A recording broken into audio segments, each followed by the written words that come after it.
What is happening, guys? Welcome back to the channel and welcome back to another video. Today, I'm going to tell you about something that BMW only released 100 units of brand new floor mats for the E36 and E46 M3. Now, I had custom floor mats in my car, which weren't bad, nothing wrong with them, but I would much prefer to have the OEM M3 floor mats, and I looked forever trying to find new or used ones in decent condition, and I could not find anything. So a friend actually reached out to me and told me that there were 100 units that just became available of the E46 M3 floor mats, which actually fit in the E36 M3. I jumped on it right away, called my dealership, ordered 2 sets, one set for the E36 M3 and then the second set for the future E46 M3 that I would like to own at some point, whenever that might be. But who knows how much longer BMW is going to continue to make floor mats for these cars, so I figured I might as well just go ahead and get 2 sets. Let me show you what we picked up. All right, so here are the floor mats, and I'm giving you guys the part number right here.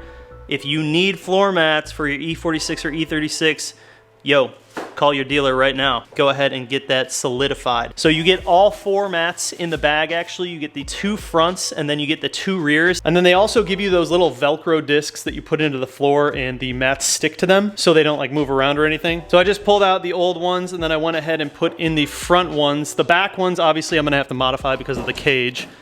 But dude, so much better. It's so much cleaner. I love it. It looks way, way better. The custom ones were nice. Those were cool, something different, but I would always prefer to go OEM if I have the opportunity to. And I honestly just didn't know if I'd ever have the option to get OEM ones that are brand new. So yeah, I pounced on it right away. So for the rears, let me show you guys how they fit with the cage in here. Obviously, it's gonna be pretty difficult to put a floor mat in here with the cage, so they have to be customized. So this one would go on this side. Obviously, it's not gonna fit with the cage in here. But what I wanna do is basically trace out where this cage hits and have someone customize these to make them fit. Now I could just go ahead and like chop it up, but I really want to have it done right where this continues, like the seam continues to wherever I cut it. I've seen that done before, so I know it can be done. But just imagine how good that's gonna look with all 4 in here with the cage. It's gonna be the icing on the cake, fellas. So yeah, this is just a quick video to let you guys know, like sometimes, you know, people just drop little gems and I'm like, oh my God, I've got to find these floor mats ASAP.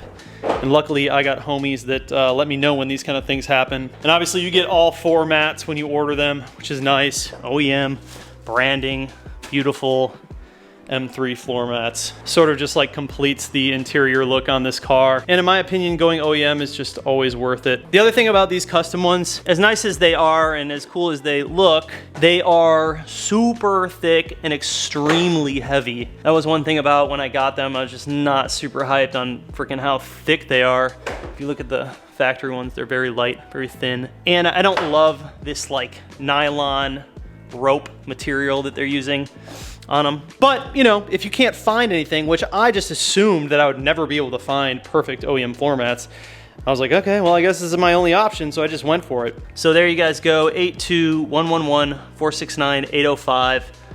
That is the black, or I believe it's anthracite floor mats, which I think look really good in this car. I took a bit of a gamble when I went with the gray carpet, but that was just because I really could not find a black carpet, and I didn't want to deal with dyeing it. But I think it actually works pretty well in this car. It's not bad. It's a decent contrast. It's something different. I literally just called the dealer, gave him the part number, and in 3 days had them in my hands. I don't know, by the time this video comes out, I don't know how many are left, but when I originally got the message, there were only 100 units and they were going like really fast. So people caught wind of it. Someone probably posted it in the forums. The next thing you know, there's like flying off the shelves left and right. But BMW NA only made 100 units, which is crazy. Like 100 units, everyone's gonna buy these. All of these older like 90s and early 2000 cars, the floor mats are trashed. So if you need different floor mats, you either have to go custom or find like decent condition used ones, or get lucky and get one of the 100 sets that were released. So yes, I do want to buy an E46 M3. I've wanted an E46 M3 for a long time. I've been looking for an E46 M3, but it's not gonna be the same kind of route that I went with the E36, where this one needed a lot of work. It was in really bad condition. Took a lot of money and time to get it where it's at now. For the E46 M3 project that I sort of have in mind, I don't mind spending a little bit more money for getting one that's actually like in pretty good condition. And I really want the Alpine white. I'm not too concerned about what the interior color is, black or red ideally, but when it comes down to it, manual, hardtop, Alpine white, that is what I want. So with that being said, that is for sure like one of the, if not the, besides Laguna Seca, the rarest colors that you can get the E46 M3 in, and they are super expensive right now. Trying to make the right decision. I don't want to obviously overspend on this car, but I want to find a decent one. I found a couple, but they were pretty clapped out. Looked like they may have been in an accident before. And I just don't want to go down that road with a car like the E46 M3. I really do think that those cars are going to be worth a ton of money in the future. They already are like going crazy in value, but these too, I mean, these cars too, you already see them skyrocketing in value. I got really lucky the fact that I found this one for $5,500 at a car show and was able to get it to this point. I got pretty lucky, but it is by no means perfect, you guys. Like, you see it in the video, you see it in pictures, and like, oh my God, it looks so good. There's a lot of discrepancies with this car. Like, it's far from perfect. It's far from very good, if I'm being honest. It's decent. I've obviously put a lot of work into it up to this point, but you know, it took a ton of work to get this car to where it's at, and it's really only a wrap. So in my opinion, you know, paint is always going to be better than wrap, and in the future, obviously, once we get through all the track stuff, I would really like to recondition this car and get it like good, like almost near perfect good. Not Matt Mormon Obsessed Garage good, but very good. But for what it is and for how fast we did it, I'm really happy with it. There are some body issues. It does have a lot of like little dents and dings. There is a bit of a weird dent, like you see it right there, in the lower rear quarter area right before the tire. You guys can see how it just kind of like bends in. So that's something that will be addressed when I take it to paint.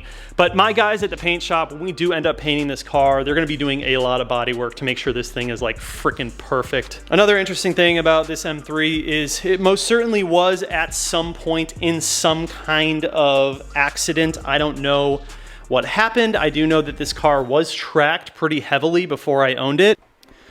But if we look in there, this car's not red, this car was black. So yeah, and I looked underneath and you can see there's like a big indentation underneath the fender. This car likely went off the track and hit something underneath, or was hit from the side, and they found a replacement fender from a baseline 3 Series and just slapped that on. The fitment is like, it's okay for what it is. But yeah, the point is, I mean, this car is definitely not perfect, you guys, and it's easy to assume, like in the videos and pictures, that, oh my God, it's so clean.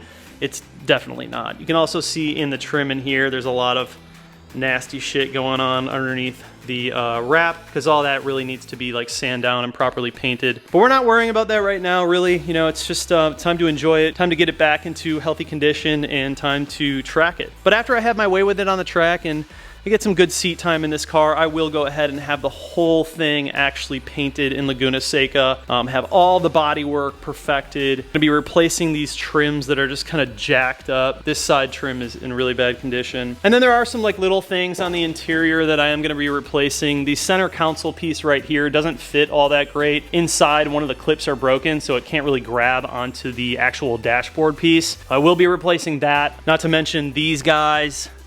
Like these rubber seals around the car, I gotta replace those. These are also like $150, $200 each. Some of them they don't even make anymore, so you just have to kind of get lucky or find one at a salvage yard. But the point is, the car's nowhere near perfect, so don't think that, you know, oh my God, like you just revitalized this thing in 2 months and now it's just a perfect spec M3.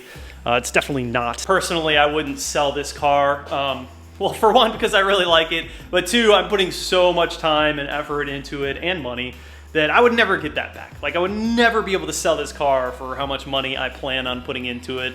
But I'm doing that because I love it. This isn't really like a good financial decision. This is something that we do as car hobbyists and enthusiasts, and we just enjoy it. This is our passion. This is our outlet. I really don't have a problem spending money on the things that I love because it brings me so much joy and happiness. And as long as I can afford it, I'm going to continue doing it, and I'm going to continue bringing you guys along for the ride. So obviously, the helmet's good. Tested that out. We have room between the helmet and the top. And then also, I do have these Sparco harnesses that I am going to be using, but I'm going to be manipulating them, switching them up a little bit. Now these are 4-point harnesses. Some people say go 5, some people say go 6. I think I'll be able to run these just fine. However, They are bolt-in harnesses. So these are supposed to bolt in behind the rear seats into the frame, and then these will bolt in into the frame underneath the front seats. And so what I'm actually going to be doing, because I have a roll cage, is I'm going to be taking these off. We're not going to be bolting it in. And then I ordered new bracket slider piece like this for the back that is wide enough and made for the Sparcos. So this will actually be going around my roll cage. There's obviously a specific way that you have to fasten it so it's safe, but I think that is going to be the route that I'm going. There's obviously a lot of information out there on harnesses and what works and what's safe and what's not and all that, but I'm gonna try and do it in the safest manner as possible. Like I said, the car was slightly rubbing in the back, but I am going to lift it up about 1/4 of an inch and I think we'll be just fine. I'm gonna change the compression and dampening as well, stiffen it up a little bit, and then we are gonna take this thing actually to the alignment rack tomorrow and get a full alignment on the car. I'm gonna change up a couple of things when it comes to toe and camber. Everything that I can adjust, I'm going to have them adjust. I have some ideas as to what I wanna do after talking to a few people who track these cars and how they kind of set it up with stock-ish suspension when you don't have the adjustment like camber plates and stuff. So obviously I'm on the KW V3s and we can play around a little bit, but we are rather limited when it comes to camber because I don't have the plates. However, I think it's gonna be perfectly fine. We'll be able to get through this car and through the track and learn and bring you guys along for the ride, and I think it's gonna be a lot of fun. Anyways, yeah, so if you need floor mats, hit them up. Things like that make a big difference when you're trying to bring a car back to life. And I know that even Matt Mormon on Obsessed Garage with his E36, he was looking for some. He couldn't find any. Just so happens that the E46 M3 floor mats fit in the E36 M3. I learned that along the way, and then I learned that they just dropped these, and luckily I was super early when I got mine. I ordered mine like a week ago or something, a little less than a week ago. And they came in about 3 business days. So hopefully if you're catching this early enough, they have some left. Like I said, they only had 100 units in North America. So get yourself some floor mats. Bring that 3 Series back to life, baby. Anyways, that's it for today's video, guys. Thank you so much for watching. Appreciate you. Love you. I'll see you in the next one.